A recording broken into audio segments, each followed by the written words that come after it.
OK, on va commencer. Et comme d'habitude, ça commence par quoi? Le rutabaga. Hey, là, il nous en reste juste 41. Dans les 41, ça me prend des volontaires. Parce qu'il faut que je les passe en premier, vous le savez. Moisson, oui, est une banque alimentaire, oui, va chercher les denrées chez les fournisseurs et les redistribuer à travers les organismes, mais ça, c'est de la nourriture, mais on se devait d'offrir plus que de l'alimentaire. Bon, OK, là, on vous passe la part, là. Qui voudrait avoir des navets? S'il vous plaît. Approchez-vous, approchez-vous. Ceux qui en veulent, approchez-vous, là, on va essayer de vous en... Hey, ça me prend plus de monde que ça, pas deux, là. Mais à partir du moment où est-ce que les partenaires ont visité les organismes, puis ils ont vu comment ça se passait dans les distributions alimentaires, tout de suite là, c'est extraordinaire. Les partenaires croyaient vraiment que oui, on pouvait offrir plus que de l'aide alimentaire, puis c'était important aussi de le faire, puis de faire participer les gens à cette distribution alimentaire-là. Parce que la distribution alimentaire, ça semble, pour quelqu'un qui ne connaît pas ça, ça semble bien facile, mais c'est complexe. Puis c'est là aussi que j'ai vu toute la complexité de ça, puis qu'on s'est dit, bien là, il faut travailler fort pour mettre sur pied un projet.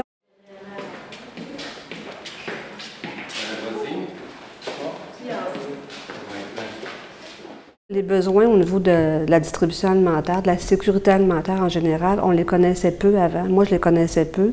Puis même, je te dirais, l'ensemble des groupes, tu sais, de la table de concertation en sécurité alimentaire, on les connaissait peu aussi parce que chacun travaillait dans son domaine. Tu sais, bon, la personne qui fait des cuisines collectives, elle connaît bien ses gens, mais on ne connaissait pas l'ampleur des besoins sur notre territoire. Tu sais, puis on sait même qu'il y a même des gens, tu sais, qui en auraient besoin d'aide alimentaire, parce qu'ils ne vont même pas, là, tu sais.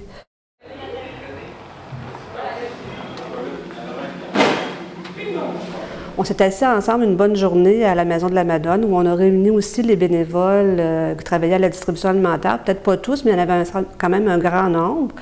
Puis là, les gens nous ont vraiment dit unanimement, c'était comme un cri du cœur, bien, on a vraiment besoin de support, il faut qu'on ait plus d'aide, qu'on ait une personne. Les gens disaient, on est tout seul comme bénévole, souvent on est résident de ce coin-là, c'est difficile pour nous de faire appliquer les règlements. Ça prenait quelqu'un qui puisse les guider dans leur choix, qui puisse leur donner une façon de fonctionner, mais la faire avec eux, une façon qui soit près d'eux, mais qu'il y a des règles, mettre les règles en place, mettre les choses en place.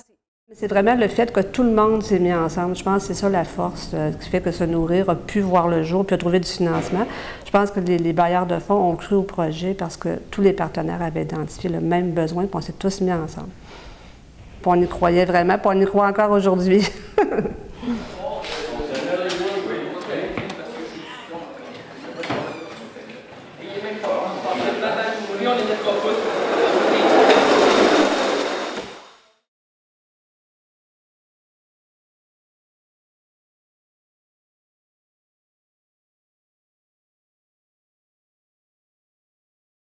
Bien, être pauvre, c'est pas toujours facile d'accepter de demander de l'aide. Ça faut piler sur notre orgueil aussi. Parce que être pauvre, c'est pas un choix, c'est un état d'être. C'est ça que je veux dire. Toi, est-ce que tu as trouvé ça difficile de demander de l'aide? Au début, oui. Au début, oui, parce qu'on a peu d'estime de soi. Dans le statut social, on est en bas de l'échelle. Puis il y a des gens qui pensent que parce qu'on est en bas de l'échelle, qu'on n'est pas débrouillard, pas autonome, mais on a beaucoup de problématiques. C'est pas un manque de débrouillardise et de peu d'autonomie de notre part. Comme on dit, on attend à la dernière limite. Là. Dans mon cas, moi, là, je viens pas ici, il me reste pas mal dans mon frigidaire, ou ça, je vais aller me faire une réserve, tout ça. Non, j'ai trouvé ça difficile, oui. On attend vraiment... Tu vois, dans mon cas, moi, j'ai attendu en dernier. Quand c'était... On n'avait plus le choix, là, tu sais. Mais c'est une bonne chose que ça soit là. Ça nous aide beaucoup. Puis, quand c'est temporaire, je trouve que c'est correct. Je travaille seulement à 20 heures semaine. Puis là, je suis en projet de démarrer une entreprise. Donc là, avec tout ce que ça l'entraîne, et ainsi de suite, là, il y a des périodes beaucoup plus creuses que d'autres. Donc, à ce moment-là, on a besoin d'aller chercher de l'aide à ce niveau-là. Manger, c'est la chose la plus importante. C'est un principe de base. Il faut commencer par se nourrir avant de pouvoir faire autre chose. Parce que tu demandes l'aide par besoin, pas par choix, que c'est un choix de demander de l'aide. demandes parce que tu n'arrives pas souvent, puis la fin du mois ou le début du mois, il t'est arrivé quelque chose à payer, ou tu as des choses des petits luxes que tu voudrais, comme une paire de sandales, mettons, là, qui est usée, là, tu ne la payes pas tout de suite parce que tu attends le premier du mois, mais si tu te payes la sandale, ben, tu as moins de nourriture. Fait qu'en venant chercher de la nourriture, tu peux te payer la sandale que tu as besoin, là, à 20 $. Là. Fait que c'est ça qui est essentiel. Il dit, une fois qu'il a payé sur ses dépenses, qu'il a payé son électricité, qu'il a payé ci, il a payé ça, il dit, il reste 30 $ dans le mois pour acheter de la bouffe. 30 $ dans le mois pour acheter de la bouffe. Un mois, tu fais quoi, là? Parce que pour moi, la nourriture, oui, est importante, mais tout ce qui entoure la distribution, ça, c'est très, très important aussi. Puis je dirais peut-être même plus, là, mais c'est très important.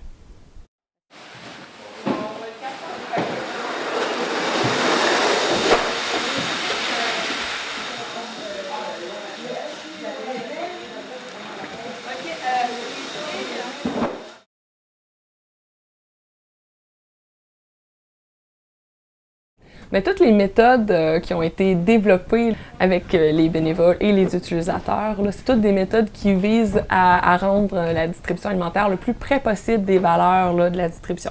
Les valeurs qui ont été mises en place là, par les organismes accrédités à Moisson-Mauricie, Centre du Québec. Les denrées arrivent, il faut tout compter, il faut tout trier. Puis on peut faire la division des denrées pour que ce soit vraiment fait d'une façon équitable. Et donc, dans ce cas-là, on s'assure que tout le monde va avoir de chaque denrée jusqu'à la fin. Tout le monde a droit à chaque provision, mais en quantité déterminée selon si on est une petite famille, une moyenne famille ou une grosse famille. Puis c'est normal parce que si tu es tout seul, ben, tu manges moins. Je me suis habituée à cette situation-là, de compter les choses, les pains et tout ça. Puis là, je vois que, bon, ben, c'est équitable pour tout le monde, finalement, tu sais. C'est équitable selon nos besoins, selon la grosseur de nos familles. Et puis, c'est comme un mot d'ordre qui règne partout, puis les gens respectent ça. Donc, ça cause pas de problème à ce niveau-là. Les gens se respectent beaucoup au niveau de la distribution. Dans ma poche. Est-ce que tu peux me répéter, s'il te plaît? On l'a pas fini, il faut que je marque ça après. Les dessins, vous n'avez pas compté, hein? Yann? On n'a pas compté les dessins.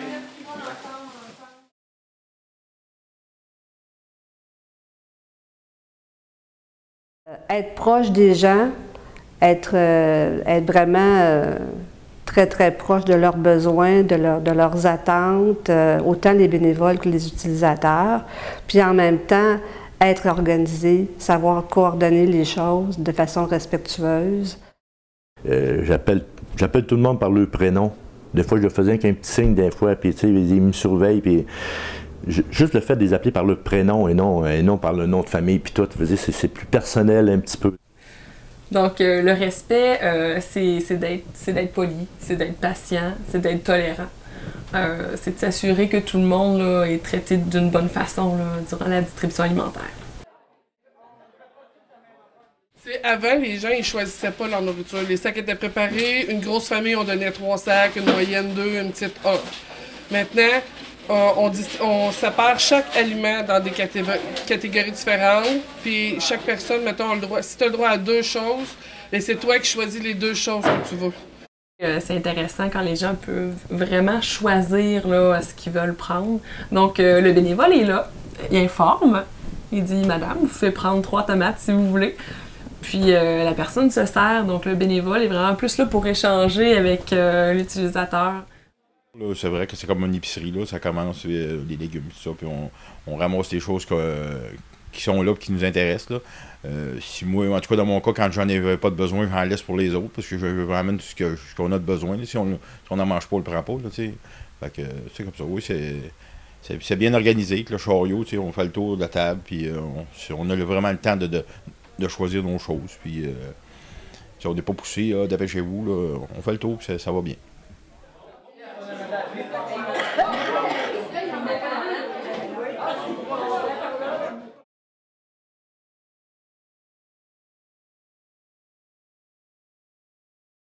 La transparence, c'est très, très important.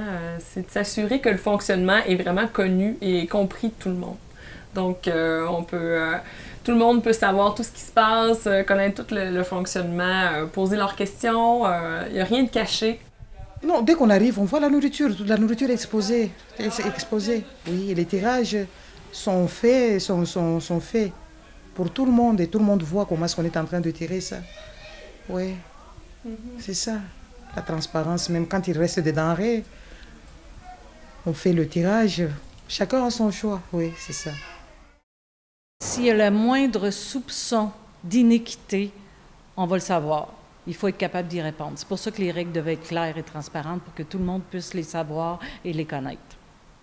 Puis, des fois, il y a des votes là, à main levée ou pour être sûr que ça ne fait pas de chicane. Puis, on se sent vraiment là, impliqué, participer. Il n'y a pas de cachette ici. Bien, des fois, quand les idées sont bonnes, écoute, on les met en pratique. Parce qu'on les essaye. Si ça ne fonctionne pas, OK, on revient à ces systèmes, mais il y a bien des fois que les nouvelles idées, des fois, fonctionnent. Puis ça améliore, à fin de compte, le service qu'on donne. Parce que on donne un service. C'est un service de distribution, il faut le donner, ce service-là, mais il faut qu'il marche bien. Je veux dire, si ça ne marche pas bien, il n'y a pas personne qui va se sentir à l'aise, puis il n'y a pas personne qui va vouloir travailler. Je travaille là parce que je me sens à l'aise, je me sens bien. Puis, il me semble que qu'est-ce qu'on fait, c'est bien.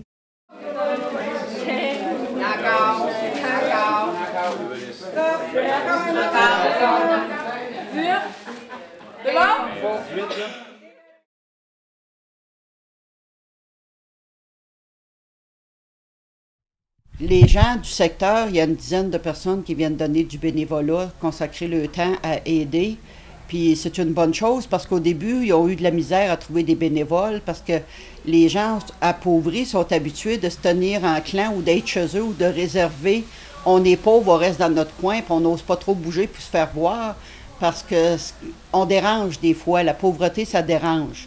Puis vu que la pauvreté, ça dérange, on se tient comme plus fermé. Puis les gens, ils ont décidé de s'ouvrir puis de dire « OK, on est pauvre, mais on va avancer, puis on va aller chercher de l'aide, puis on va aider à l'avoir. » Il faut savoir recevoir, mais il faut savoir donner aussi. Puis je pense que c'est une excellente chose de donner cette opportunité-là aux gens. Ils se sentent utiles dans ce qu'ils font, puis c'est important aussi, là. On essaie, de cette façon-là, on travaille pas juste à donner de la nourriture, mais aussi à travailler au niveau de la valorisation des gens. Et puis je pense que c'est une excellente chose qui va vraiment aider les gens. Est-ce que tu penses qu'ils ont les compétences pour organiser la distribution? Oui. C'est sûr, c'est bien qu'il y ait de la supervision, ainsi de suite, pour amener un centre dans l'équipe. C'est essentiel. Mais avec l'encadrement, la supervision, puis tout ça, oui, les gens sont compétents pour faire ça. Puis ça amène une part de nous, si on peut dire, dans tout ça. Ça rend les choses accessibles. Tous mes bénévoles ici, c'est des personnes responsables. Tu sais, j'ai responsable de fruits, responsable de légumes. On est quasiment une vraie épicerie. Tu sais, j'ai tout le temps les mêmes personnes aux mêmes places. Tout le monde sait qu'est-ce qu'il y a à faire. Ça va super bien. Tout le monde qui veut s'engager, je pense qu'ils peuvent le faire et s'impliquer à leur niveau, à leur degré. Je sais qu'il y a des gens qui ont des difficultés à lire, à écrire, et ils sont capables d'être bénévoles quand même. Il y a des gens qui ont des problèmes de santé mentale qui sont capables aussi. Tout le monde peut s'engager à sa façon. Fait que oui, c'est un milieu de vie pour moi. Fait que ça aussi, je trouve que le projet Se nourrir a permis de faire sortir les bénévoles de l'ombre, de mieux les connaître, puis de voir leur travail, qui est vraiment, comme je disais tantôt au début, c'est un travail quand même essentiel, puis qui n'est pas facile, puis qui demande beaucoup de doigté, de délicatesse. Puis tu travailles avec des personnes qui ont des besoins, puis en plus, on sait qu'il y a beaucoup de bénévoles qui sont eux-mêmes utilisateurs de l'aide alimentaire. Donc, ils vivent les deux côtés. Là, ils en ont besoin, puis en même temps, ils s'engagent dans l'action. Mais la beauté de ça, c'est de voir justement que ces personnes-là s'engagent dans l'action.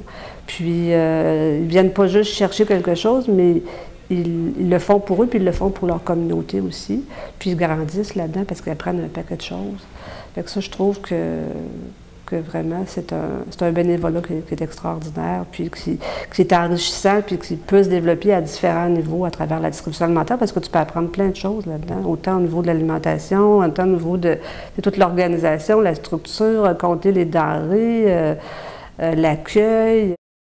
Ils aiment beaucoup faire la distribution alimentaire, mais je dirais surtout qu'ils aiment ça, la fierté d'être en action et de faire quelque chose pour les autres. Moi, ça me rend heureuse. Ça me donne beaucoup d'amour en dedans. Parce que, regarde, les gens là, qui ont de la difficulté, je me dis, au moins, à soir, ils vont manger, tu sais. Puis s'il y en avait plus, je suis encore plus contente. Tu sais? C'est un sentiment de bien-être que je ressens pour ça. Ils font ça avec amour, c'est l'amour qu'ils ont, oui. Et ils aiment ça, c'est la raison pour laquelle ils sont en train de travailler pour les autres. Ah, c'est vrai.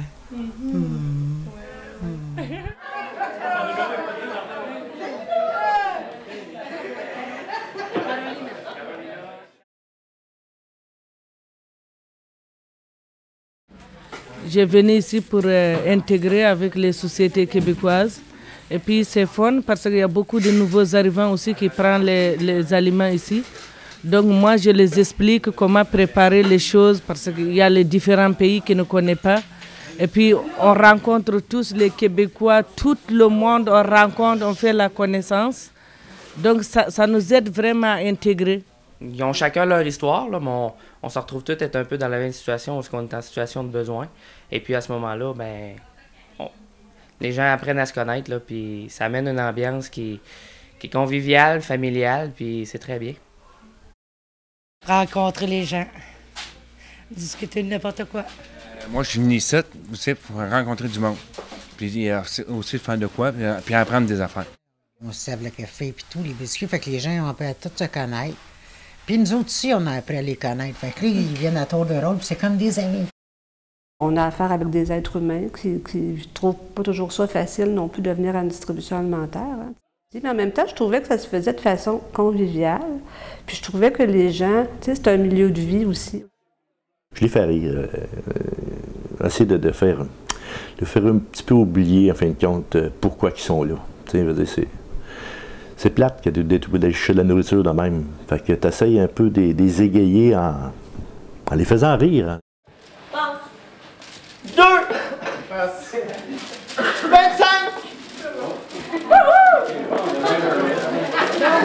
Et voilà, et maintenant, c'est très plaisant, ça coupe l'isolement parce que les gens peuvent parler ensemble, ils se donnent des recettes, ils s'échangent des recettes. Ça fait sortir les gens de leur isolement. Puis ça aide les gens à démystifier la pauvreté aussi. Ça aide à s'en sortir, on dirait peut-être là, de parler avec du monde, puis bon, je suis pas tout seul dans cette situation-là, puis ça, fait que, oui. Oh, il en reste un! Encore un! Oh, et voilà, c'est parti! Merci! Là, on va passer au sérieux à cette heure.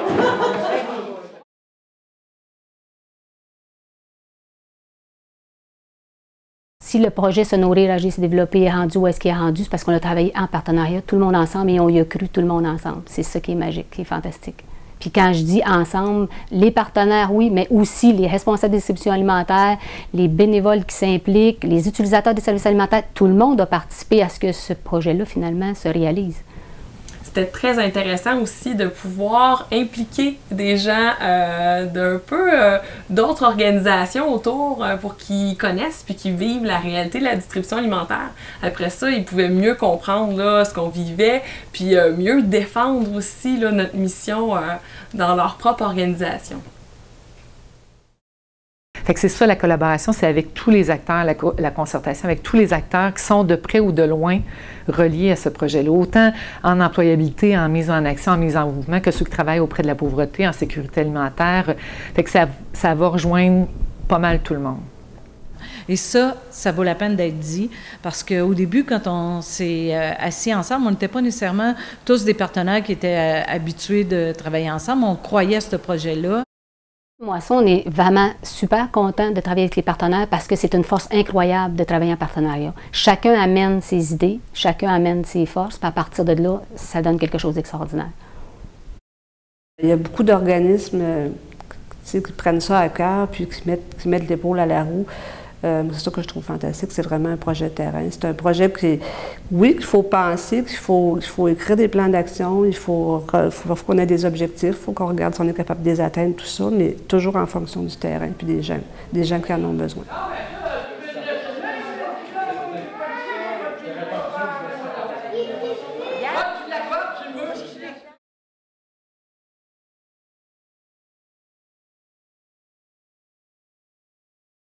Pour se nourrir, je voudrais que les gouvernements, si tu veux, là, les paliers gouvernementaux en santé, services sociaux, emploi, reconnaissent de façon quasiment définitive, si tu veux, entre guillemets, là, ce besoin-là, qu'on n'ait pas à se battre tout le temps là, pour prouver qu'il y a des besoins puis aller chercher des sous. Ça, j'aimerais ça que ça soit acquis, qu'on dise, bon, mais regarde, il y a vraiment un besoin là. Bien, tu as tout dans le titre. En fait, on a choisi un titre long comme ça parce qu'il y a tout dedans. Ça peut être juste se nourrir, mais ça peut être aussi agir, s'impliquer, s'engager et se développer, vouloir aller plus loin, se mettre en action, en mouvement. Fait que ça peut être juste aller chercher les denrées ou juste en distribuer, mais ça peut être beaucoup plus que ça. Fait que je pense que le titre, qui est long de ce projet-là, est très explicite et en dit long.